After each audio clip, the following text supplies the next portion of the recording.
अभी तक आप लोगों ने काफी सारे शॉर्ट्स को अपलोड करके उनको डिलीट कर दिया होगा क्योंकि उनपे सही व्यूज नहीं आ रहे और आपको लग रहा होगा कि कहीं ना कहीं आपके शॉर्ट में ही कमी है, लेकिन ऐसा नहीं है। आप शॉर्ट्स को गलत वे में अपलोड कर रहे हो, इसलिए उसे सही रीच नहीं मिल रही है, जिसकी वजह से आपको व्यूज नहीं आ रहे हैं। शॉर्ट्स को अपलोड करने का सही तरीका क्या होता है? शॉर्ट्स को डेस्कटॉप से अपलोड करना चाहिए या फिर फोन से, गूगल से अपलोड करना चाहिए या यूट्यूब के ऐप से, टाइटल में क्या लिखना चाहिए, डिस्क्रिप्शन लिखना चाहिए या नहीं, नॉन कॉपीराइट म्यूजिक का कैसे पता लगाए, एसेट्रा एसेट्रा। आज की वीडियो में आपको हर एक क्वेश्चन का आंसर मिलने वाला है, इसलिए इस वीडियो को पूरा जरूर देखना। इस वीडियो को देखने के बाद आप लोगों को शॉर्ट्स का एसईओ अच्छे से समझ आ जाएगा और आप लोग भी मेरी तरह अपनी तीसरे शॉर्ट पे ही वायरल हो जाओगे। तो बिना किसी देरी के शुरू करते हैं। ओके, तो सबसे पहला क्वेश्चन तो यही होता है कि शॉर्ट्स को अपलोड कहाँ से करना है। नॉर्मली हमारे पास शॉर्ट्स को अपलोड करने के 3 तरीके होते हैं, यूट्यूब ऐप, क्रोम ब्राउजर और यूट्यूब स्टूडियो। नाउ काफी लोगों को नहीं पता है, लेकिन इन तीनों मेथड्स के अपने फायदे भी है और नुकसान भी है। और आप अपने शॉर्ट्स को कहां से अपलोड कर रहे हो, इस चीज से काफी फर्क पड़ता है कि आपका शॉर्ट वायरल जाएगा या नहीं। कैसे, अभी समझाता हूँ। जब आप यूट्यूब के ऐप से शॉर्ट को अपलोड कर रहे होते हो तो आपके पास अपलोडिंग की लिमिटेशन होती है। आपको कस्टम थंबनेल लगाने का ऑप्शन नहीं मिलता है और साथ ही टैग्स लगाने का भी ऑप्शन नहीं मिलता है, जिसकी वजह से आपकी ब्राउजिंग सर्च से रीच कम हो सकती है, क्योंकि यूट्यूब के पास ज्यादा डाटा नहीं होता है कि आपका शॉर्ट किस बारे में है। और क्योंकि आपने कस्टम थंबनेल भी नहीं लगाया होता है तो ऑब्वियसली उस पे क्लिक्स भी कम होते हैं, यानी कि आप अपने पोटेंशियल व्यूअर्स को लूज कर देते हो। अब आपको लग रहा होगा कि YouTube ऐप में लिमिटेशन है, तो क्रोम ब्राउजर खोल के उसमें डेस्कटॉप मोड में जाके YouTube में लॉगिन करके तब शॉर्ट को अपलोड कर देते हैं। लेकिन रुकिए, यहाँ पे भी एक कमी है। अगर आप डेस्कटॉप मोड में जाके शॉर्ट को अपलोड करते हैं तो आपको टैग्स और डिस्क्रिप्शन और कस्टम थंबनेल का ऑप्शन तो मिल जाएगा, लेकिन आप लोगों को शॉर्ट्स के स्पेसिफिक टूल्स नहीं मिलेंगे, जो कि है सॉन्ग्स, फिल्टर्स या टैग्स। यानी कि आप अपने शॉर्ट में ट्रेंडिंग सॉन्ग्स नहीं लगा पाएंगे, जिसकी वजह से आपको जो रीच और व्यूज मिल सकते थे वो आपको नहीं मिलेंगे। और YouTube स्टूडियो के साथ भी सेम सिनेरियो है। यहाँ पे भी आपको डिस्क्रिप्शन टैग्स वगैरह तो मिल जाएंगे, लेकिन अगेन आपको यहाँ पे सॉन्ग्स नहीं मिलेंगे ऐड करने के लिए। तो अब क्वेश्चन आता है कि बेस्ट ऑप्शन क्या है फिर। अगर मैं आप लोगों को एक ऑनेस्ट आंसर दूं तो इनमें से कोई भी ऑप्शन बेस्ट नहीं है, क्योंकि हर एक तरीके की लिमिटेशन है, इसलिए आपको मिक्स्ड अप्रोच के साथ आगे बढ़ना होगा। अब जो लोग फोन से कंटेंट बनाते हैं उनके लिए चीज सिंपल है, उनको सिर्फ YouTube ऐप की जरूरत पड़ेगी। वहीं जिन लोगों को डेस्कटॉप से अपलोड करने की आदत है उनको मैं सजेस्ट करूंगा कि अपलोड आप फोन से कीजिए और बाकी का काम आप लैपटॉप या पीसी में कर लीजिए। अब ये करना कैसे और अपलोडिंग के टाइम किन किन चीजों का ध्यान रखना चाहिए वो चीजें देख लेते हैं। मैं मान के चलता हूँ कि आप लोगों के पास एक शॉर्ट है जो कि आपने पहले से ही क्रिएट कर रखा है। तो अब आपको करना क्या है कि आपको सबसे पहले अपने फोन में YouTube ऐप ओपन कर लेना है और उसके बाद इस प्लस वाले आइकन पे क्लिक करना है। इस पे क्लिक करते ही आपका कैमरा वाला टैब ओपन हो जाएगा। अब अगर आपने अभी तक अपने शॉर्ट को रिकॉर्ड नहीं किया है तो आप यहाँ पे अपने शॉर्ट को रिकॉर्ड कर सकते हैं, लेकिन अगर आपका शॉर्ट पहले से तैयार है और वो ऑलरेडी गैलरी में पड़ा हुआ है तो आप उसको यहाँ से एक्सेस कर सकते हैं। एक बार आप अपने शॉर्ट को क्लिक कर लेंगे तो वो टाइमलाइन में आ जाएगा। ना आप देख सकते हैं कि आपके राइट हैंड साइड में बहुत सारे फीचर्स दिए गए हैं। अगर आप चाहें तो सिर्फ इन फीचर्स का यूज करके आप YouTube पे शॉर्ट को क्रिएट कर सकते हैं और उसे यहाँ पे एडिट करके अपलोड भी कर सकते हैं। लेकिन अभी के लिए आपको इसमें से कुछ भी नहीं करना है और बस ऐड साउंड पे क्लिक कर देना है, जिसके बाद आपके पास सारे ट्रेंडिंग सॉन्ग्स आ जाएंगे और यहाँ पे आपको जितने भी सॉन्ग्स दिख रहे हैं उनको आप बिना डरे अपनी वीडियो में यूज कर सकते हो। सॉन्ग ऐड करने के बाद आप ऊपर से वॉइस ओवर भी दे सकते हो, लेकिन अगर आपने पहले से वॉइस ओवर दे रखी है तो आप इस आइकन पे क्लिक करके वॉइस ओवर वाले बटन को बढ़ा सकते हो और म्यूजिक वाले बटन को सिर्फ 1-2% पे छोड़ सकते हो, जिससे पता ही नहीं चलेगा कि आपने कोई म्यूजिक भी ऐड कर रखा है और आपका काम भी हो जाएगा। नाउ आपके पास कुछ ऑप्शंस आएंगे जो कि आपको फिल करने हैं वीडियो की अपलोडिंग के लिए, जिसमें से सबसे पहला ऑप्शन है शॉर्ट्स का कैप्शन या कह लीजिए टाइटल। तो आप अपने शॉर्ट को क्या टाइटल देना चाहते हैं वो आप यहाँ पे लिख सकते हैं। अब किसी भी शॉर्ट को सही टाइटल कैसे देते हैं वो हम आगे देखेंगे, लेकिन अभी के लिए आप ये समझिए कि इस मोमेंट पे आप लोगों के पास 2 ऑप्शंस है। एक, या तो आप YouTube ऐप से वीडियो को अपलोड करें, दूसरा डेस्कटॉप में शिफ्ट हो जाए। स्टार्टिंग में हमने YouTube ऐप का इस्तेमाल इसलिए किया था क्योंकि हमें म्यूजिक को ऐड करना था, क्योंकि ये फीचर हमें बाकी 2 अपलोडिंग के तरीकों में नहीं मिल रहा था। और क्योंकि अब म्यूजिक ऐड हो गया है तो डेस्कटॉप वाले अपने कंफर्ट से पीसी या लैपटॉप से अपलोड कर सकते हैं, क्योंकि अब उन्हें वहाँ पे टैग्स और डिस्क्रिप्शन का ऑप्शन भी मिल जाएगा, जो कि आप लोग यहाँ पे देख ही रहे होंगे कि YouTube ऐप में आपको नहीं दिख रहा है। लेकिन क्वेश्चन आता है कि ये करेंगे कैसे और क्या आगे का प्रोसीजर हम फोन से नहीं कर सकते? तो जवाब है कि बिल्कुल, आप फोन से आगे का प्रोसीजर कर सकते हो। आपको करना क्या है कि अपने वीडियो को सबसे पहले तो अनलिस्टेड कर देना है। नाउ वीडियो अनलिस्टेड हो गई है, इसलिए मैं डेस्कटॉप यूजर्स को बोलूंगा कि वो अपने पीसी को खोले और उसमें YouTube स्टूडियो में जाके अपने आगे का प्रोसीजर कंप्लीट करे। और फोन यूजर्स को भी सेम काम करना है, उनको भी अपने फोन में YouTube स्टूडियो को ओपन करना है। एक बार आप लोग YouTube स्टूडियो में आ गए तो कंटेंट वाले सेक्शन में आपको यहाँ पे दिख रहा होगा कि आपका कंटेंट अपलोड हो चुका है। आपको बस यहाँ पे 3 डॉट्स पे क्लिक करना है और एडिट पे क्लिक कर देना है, जिसके बाद आपके सामने कुछ ऐसा इंटरफेस आ जाएगा। अब अगर आप ध्यान दो तो जो फीचर्स आपको YouTube ऐप में नहीं दिख रहे थे वो आपको यहाँ पे दिख रहे होंगे, जैसे कि डिस्क्रिप्शंस। और अगर आप यहाँ पे मोर के ऑप्शन पे क्लिक कर देंगे तो आपको टैग्स और कैटेगरी वगैरह का भी ऑप्शन दिख जाएगा। और यही चीज तो हमें चाहिए थी। जिन्होंने डेस्कटॉप से YouTube स्टूडियो को एक्सेस किया है उनको कुछ ऐसा इंटरफेस दिखाई दे रहा होगा जो कि लगभग सेम ही है। नाउ आपको ये पता चल गया है कि शॉर्ट को कैसे अपलोड करना है, लेकिन शॉर्ट को कैसे रैंक करवाना है और उस पर व्यूज कैसे गेन करने हैं वो जान लेते हैं। तो शॉर्ट्स को रैंक करवाने के लिए सबसे पहली चीज जो आती है वो है टाइटल। नाउ इस मोमेंट पे सबसे पहली चीज जो मैं आप लोगों के माइंड में क्लियर करना चाहता हूँ वो ये है कि शॉर्ट्स के टाइटल लॉन्ग फॉर्म कंटेंट से अलग होते हैं और कम इफेक्टफुल भी होते हैं। जहाँ लॉन्ग फॉर्म के टाइटल्स हमें सर्च इंजन से व्यूज गेन करने में हेल्प करते हैं, वहीं शॉर्ट्स के साथ ऐसा नहीं है। शॉर्ट्स पे बहुत ही कम व्यूज हमें सर्च इंजन से आते हैं, मैक्सिमम व्यूज हमें शॉर्ट्स फीड से आते हैं। तो आपके शॉर्ट्स का जो भी टाइटल होगा वो ऐसा होना चाहिए जो कि ऑडियंस रिटेंशन को बढ़ाने में हेल्प करे, ना कि सर्च इंजन में रैंक करने में हेल्प करे। लेकिन ऑडियंस रिटेंशन बढ़ाने वाले टाइटल्स कैसे होते हैं और हम कैसे ये टाइटल्स लिख सकते हैं, इसकी एक बहुत ही इजी सी ट्रिक है। आपको शॉर्ट्स के टाइटल को लिखते टाइम सिर्फ 3 पॉइंट्स को कवर करने की कोशिश करनी है। सबसे पहला क्यूरियोसिटी। आपका टाइटल ऐसा नहीं होना चाहिए जो कि पढ़ते ही पता चल जाए कि वीडियो में क्या होने वाला है, बल्कि ऐसा होना चाहिए जो कि पढ़ते ही ऑडियंस सोच में पड़ जाए कि आगे क्या होने वाला है। एग्जाम्पल के लिए अगर शॉर्ट इस टॉपिक पे है कि सैफ अली खान के ऊपर अटैक हुआ, तो आपको टाइटल कुछ ऐसा नहीं रखना है कि सैफ अली खान को मारा चाकू। इसकी जगह आपको टाइटल कुछ ऐसा रखना है, सैफ अली खान के साथ ये क्या हुआ, या फिर आप कुछ ऐसा टाइटल भी रख सकते हैं, सैफ अली खान की जान खतरे में क्यों। नाउ आई होप आप डिफरेंस समझ पा रहे होंगे। आपको टाइटल में सिर्फ इन्फॉर्मेशन नहीं देनी है बल्कि क्यूरियोसिटी देनी है। सेकंड पॉइंट है ट्रिगर इमोशंस। अब हर तरह के शॉर्ट में क्यूरियोसिटी दे पाना पॉसिबल नहीं है, इसलिए आप लोग इमोशंस को भी ट्रिगर कर सकते हो जिससे कि बंदा एंड तक आपके शॉर्ट को देखे। अब ये करना कैसे है वो देख लेते हैं। मान लीजिए आपके पास एक वीडियो है जिसमें आपने ड्रेसअप होने के तरीके बता रखे हैं, तो बजाय आप हाउ टू ड्रेसअप ऐसा कुछ टाइटल रखो, उसकी जगह आप कुछ ऐसा टाइटल भी लिख सकते हो, ये ड्रेसअप होने के तरीके आपकी लाइफ बदल देगा। या फिर थोड़ा सा डिफरेंट कर सकते हो, ये ड्रेसिंग टिप्स तुम्हें स्टार बना देगी। अब आप लोग खुद ही देखिए किसको अपनी लाइफ नहीं बदलनी है या किसको स्टार नहीं बनना है। आपने सिर्फ थोड़े से चेंजेस करके लोगों के इमोशंस को ट्रिगर कर दिया, जिसकी वजह से वो कन्विंस हो गए कि आपको शॉर्ट को पूरा ध्यान से देखे। ठीक इसी वे में थर्ड पॉइंट है कॉल टू एक्शन। शॉर्ट्स की ऑडियंस ज़ॉम्बी की तरह फोन चलाती है अपना दिमाग बंद करके, इसलिए उन्हें जब भी किसी टाइटल में कॉल टू एक्शन दिखता है तो वो थोड़ी देर के लिए रुक जाते हैं, क्योंकि उनका दिमाग ये चीज को इतनी जल्दी प्रोसेस नहीं कर पाता है। तो मान लीजिए अगर आपके शॉर्ट का टॉपिक है हाउ टू अर्न 2000 डेली, तो बजाय नॉर्मल टाइटल रखने के आप कुछ ऐसा भी रख सकते हैं, आज से 2000 रुपए कमाओ डेली, या फिर कुछ ऐसा भी कह सकते हैं 2000 रुपए कमाने के लिए इस वीडियो को पूरा देखे। नाउ जो लोग ज़ॉम्बी की तरह फोन चला रहे थे वो एकदम से रुक जाएंगे, क्योंकि उनको एक इंस्ट्रक्शन मिला है फॉलो करने के लिए, और वो बिना ज्यादा दिमाग लगाए फॉलो भी करना स्टार्ट कर देंगे। अगर आप सिर्फ इन 3 पॉइंट्स को भी ध्यान में रखते हैं तो आपके टाइटल 0 से हीरो बन जाएंगे और आपकी एवरेज व्यू ड्यूरेशन भी काफी ज्यादा इंक्रीज हो जाएगी। अगर आप इस तरह के टाइटल आइडियाज नहीं सोच पा रहे हैं तो आप चैट जीपीटी की भी मदद ले सकते हैं। आपको बस चैट जीपीटी के पास जाके उसे बताना है कि आपका शॉर्ट किस बारे में है, और उसके बाद आप उसे इंस्ट्रक्शन दे सकते हैं कि मुझे इस शॉर्ट के लिए टाइटल सजेस्ट करो जो कि इंसानों की क्यूरियोसिटी बढ़ाए या फिर उनके इमोशंस को ट्रिगर करे। आपको चैट जीपीटी पे काफी सारे आइडियाज मिल जाएंगे। नाउ टाइटल के बाद जो काम करना होता है वो होता है डिस्क्रिप्शन का, लेकिन अब मैं आप लोगों को डिस्क्रिप्शन के बारे में बताऊं उससे पहले मैं आप लोगों को एक ऐसे एआई टूल के बारे में बताना चाहता हूं जो कि आपके वीडियो बनाने की मेहनत को 90% कम कर देगा और सिर्फ एक प्रॉम्प्ट के बेसिस पे आपको पूरी वीडियो बना के दे देगा। मैं बात कर रहा हूँ InVideo AI की। InVideo AI एक टेक्स्ट टू वीडियो AI है जहाँ पे आप सिर्फ एक प्रॉम्प्ट लिख के अपना कंटेंट बनवा सकते हो। अगर आप डिस्क्रिप्शन में दिए हुए लिंक से InVideo की ऑफिशियल वेबसाइट पे आते हो तो आपके सामने कुछ ऐसा इंटरफेस होगा।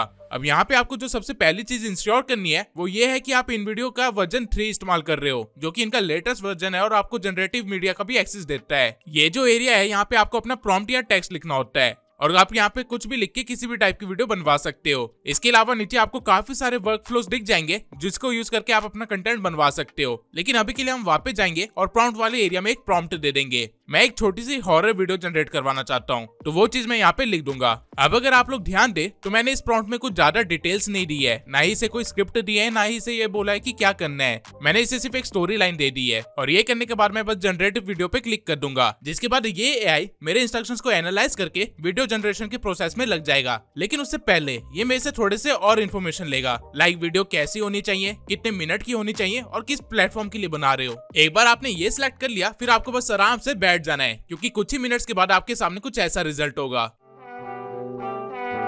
I am Father Miguel Alvarez, exorcist for the Spanish Catholic Church. What I'm about to recount, it still haunts me to this day. When I arrived in India, I was unprepared for what awaited me. Please, Father, save my son. He's not himself anymore. The moment I saw the young man, I knew this was no ordinary possession. You cannot save him, priest. He belongs to me now. The demon spoke perfect Spanish. This was unlike any possession I had encountered before. My initial attempts at exorcism failed. The demon's power was overwhelming. Your god has no power here, Alvarez. I delved into the demon's origins, uncovering a dark history that stretched back to the Spanish Inquisition.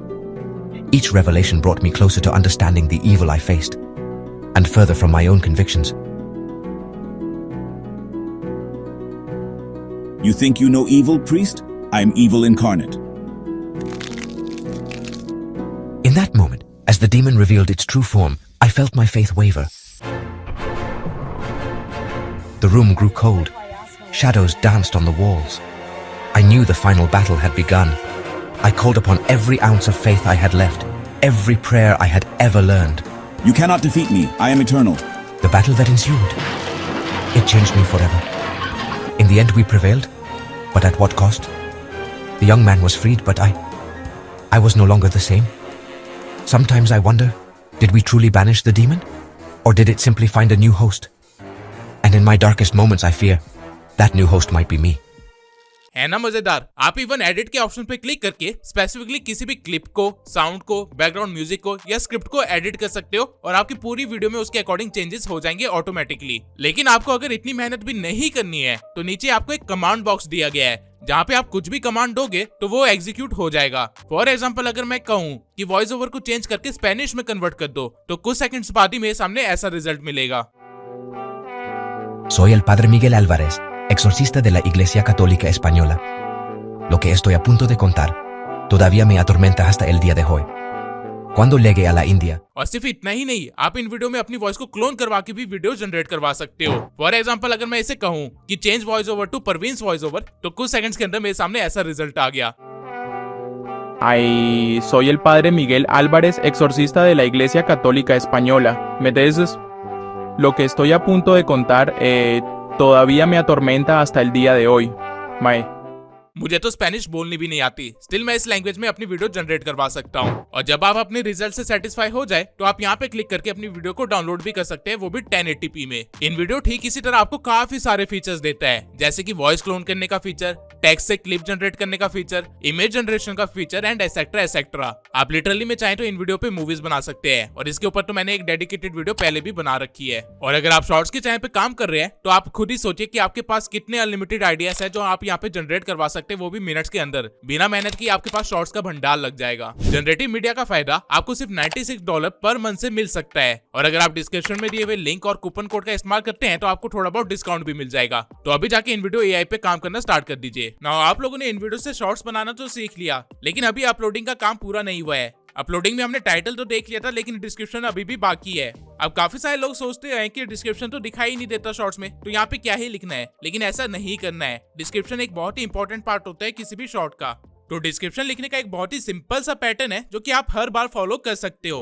सबसे पहले तो आपका जो भी topic है उससे related आपको 2 titles लिखने हैं डिस्क्रिप्शन में, लेकिन जिस तरह शॉर्ट्स के टाइटल लिखते हैं वैसे नहीं, जिस तरह हम लॉन्ग वीडियोस के टाइटल लिखते हैं उस तरह। फॉर एग्जाम्पल अगर शॉर्ट मेक मनी ऑनलाइन के बारे में है तो टाइटल तो आप इसका कुछ ऐसा रखोगे कि घर बैठे लाखों कमाओ, लेकिन डिस्क्रिप्शन में आपकी पहली लाइन ये नहीं होनी चाहिए। डिस्क्रिप्शन में आपकी पहली लाइन कुछ ऐसी होनी चाहिए, how to make money online in 2025, how to make money as a beginner. Now ये दोनों ही टाइटल्स लॉन्ग फॉर्म कंटेंट के टाइटल जैसे हैं और ऐसे टाइटल लिखने के पीछे का एक रीजन भी है जो कि मैं आप लोगों को अभी बताता हूँ। अगर आज आप लोग यूट्यूब पे जाके कुछ भी टॉपिक सर्च करोगे तो आपको उससे रिलेटेड लॉन्ग वीडियोस बाद में दिखती है, लेकिन शॉर्ट्स पहले सजेस्ट होते हैं। पर अगर आपके शॉर्ट का टाइटल ही थोड़ा सा यूनिक हो या थोड़ा सा चटपटा हो तो ऑब्वियस सी बात है कि कुछ भी सर्च करने पे वो रैंक नहीं करेगा, क्योंकि टाइटल तो वो चीज को रिफ्लेक्ट नहीं कर रहा है। तो इसी मोमेंट पे काम आता है डिस्क्रिप्शन। अगर आपने डिस्क्रिप्शन में टाइटल्स नहीं लिखे होंगे तो इससे होगा ये कि जो भी व्यूज आप गेन कर सकते थे सर्च की वजह से वो आप मिस कर दोगे। अब एक बार आपने 2-3 टाइटल्स लिख दिए जो कि हाईली सर्च टाइटल्स हो, उसके बाद आपको अपनी स्क्रिप्ट यहाँ पे कॉपी पेस्ट कर देनी है।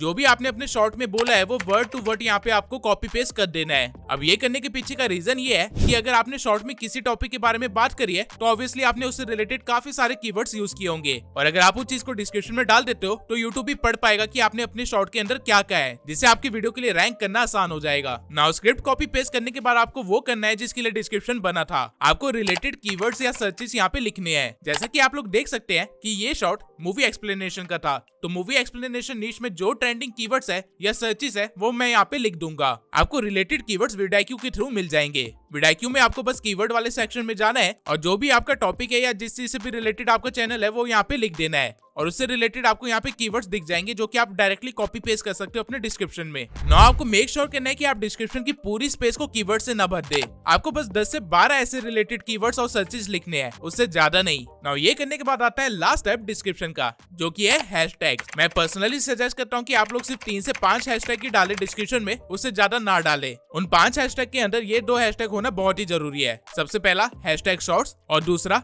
Hashtag viral shorts.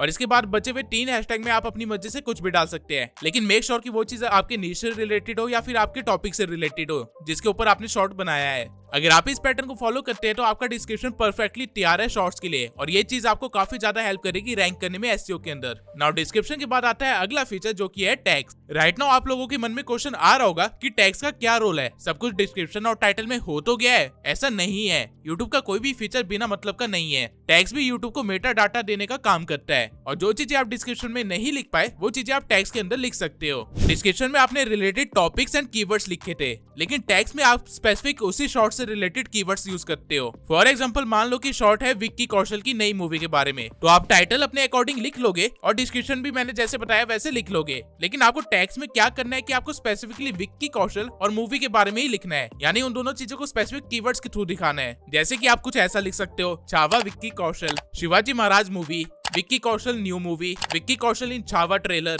Etcetera etcetera. Easy language में आप ये समझ लीजिए कि जो चीजें आप डिस्क्रिप्शन में नहीं लिख पाए थे वो आपको टैग्स में लिख देने हैं, लेकिन छोटे छोटे कीवर्ड्स के थ्रू। नाउ यहाँ से आपके टैग्स भी कंप्लीट हो गए। मेक श्योर कि आप लोग मैक्सिमम टैग्स का इस्तेमाल करें। यहाँ पे आपको 500 टैग्स की कैपेसिटी दी जाती है और अगर हो सके तो आप लोग 400 प्लस टैग्स ही इस्तेमाल किया करें। नॉइस के बाद आपको मोर ऑप्शंस के अंदर ही शॉर्ट्स रीमिक्सिंग का एक ऑप्शन दिख जाएगा, तो आपको इसे अलाउ पे क्लिक कर देना है क्योंकि इससे फ्यूचर में आप लोगों का ही फायदा होगा। जब भी कोई आपकी वॉइस को यूज करके अगर कुछ भी शॉर्ट्स बना रहा है तो इससे आपको भी रीच मिलती है। कैटेगरी आप अपनी नीश के अकॉर्डिंग चूज कर सकते हैं और कमेंट्स को ऑन ही रखना क्योंकि ये एंगेजमेंट बढ़ाने में आपकी हेल्प करेगा। लाइसेंस स्टैंडर्ड यूट्यूब लाइसेंस रहेगा और यहाँ पे एम्बेडिंग को भी अलाउ कर देना। नाउ टेक्निकली आपने अपने शॉर्ट्स का सारा एसईओ कर लिया है और आपका शॉर्ट धमाल मचाने के लिए बिल्कुल तैयार है, लेकिन अभी भी एक चीज बाकी है, थंबनेल। अगर आप लोगों ने कभी ध्यान दिया होगा तो यूट्यूब शॉर्ट्स पे कई बार तो थंबनेल की वजह से ही व्यूज आ जाते हैं क्योंकि लोगों ने काफी चटपटे थंबनेल्स लगाए होते हैं। तो आपको भी मेक श्योर करना है कि आप कुछ ऐसा थंबनेल लगाए जो कि लोगों की क्यूरियोसिटी को और ज्यादा इंक्रीज करे। अगर आपके पूरे शॉर्ट में ऐसा कुछ नहीं भी है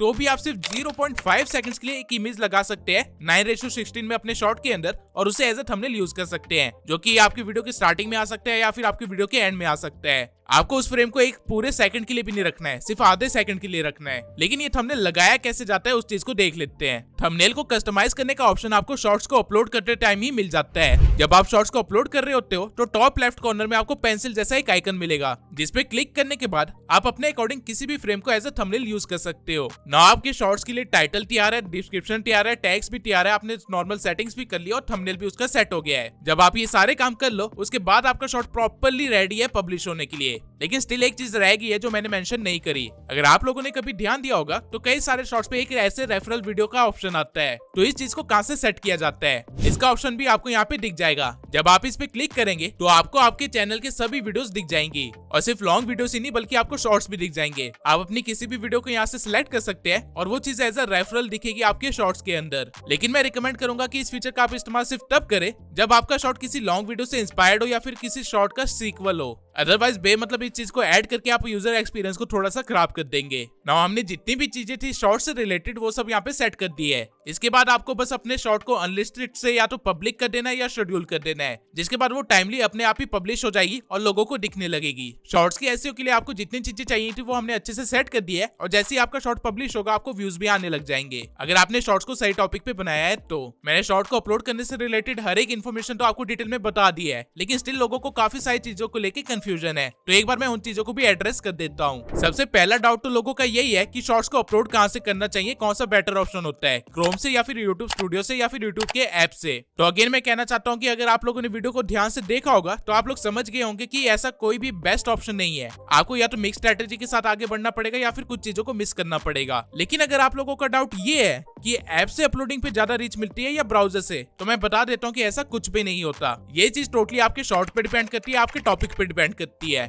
अल्टीमेटली देखा जाए तो यूट्यूब के लिए आपका शॉर्ट सिर्फ एक MP4 फाइल है जो कि उसके डाटा सर्वर में अपलोड हो गई है। अब आप इस चीज को यूट्यूब ऐप से करो या फिर किसी ब्राउजर से करो, इससे कोई फर्क नहीं पड़ता, जा तो चीज सर्वर में ही रही है। और जिन चीजों से फर्क पड़ता है वो चीजें मैंने आपको सेट करना सिखा दिया, तो आपको चिंता करने की कोई जरूरत नहीं है। अगला क्वेश्चन जो कि बहुत सारे लोग मुझसे पूछते हैं वो ये है कि शॉर्ट को अपलोड करने का सही टाइम क्या है। तो मैं आप लोगों को बता देता हूँ कि टाइमिंग टोटली आपके ऑडियंस बेस पे डिपेंड करती है और आपको आपके यूट्यूब स्टूडियो में दिख जाता है कि कब आपकी ऑडियंस सबसे ज्यादा एक्टिव है, और जिस टाइम पे आपकी ऑडियंस सबसे ज्यादा एक्टिव हो उसी टाइम पे शॉर्ट्स को अपलोड करना चाहिए। लेकिन अगर आपने नया ही चैनल बनाया है और आपको नहीं पता कि अपलोड किस टाइम पे करना चाहिए, तो आप उन टाइम्स पे अपलोड कर सकते हैं जिस टाइम पे यूट्यूब के यूजर सबसे ज्यादा एक्टिव होते हैं, जो कि है दिन के 12 बजे, शाम के 5 बजे और रात के 9 बजे। ये टाइम पे शॉर्ट्स की ऑडियंस काफी ज्यादा एक्टिव होती है। तीसरा डाउट जो नॉर्मली ऑडियंस को रहता है वो ये है कि व्यूज ना आने पे रीअपलोडिंग करनी चाहिए या प्रीवियस शॉर्ट को डिलीट कर देना चाहिए। तो मेरा जवाब है नहीं, यूट्यूब पे कभी भी किसी भी चीज को डिलीट नहीं करना चाहिए और रीअपलोडिंग की वजह से ऑलरेडी काफी सारे चैनल्स डेड हो चुके हैं। इसलिए अगर आपको लगता भी है कि आपके शॉर्ट में पोटेंशियल था, उसे रीअपलोड करना चाहिए, तो मैं सजेस्ट करूंगा कि उसके हुक को थोड़ा सा बेटर करके एडिटिंग को चेंज करके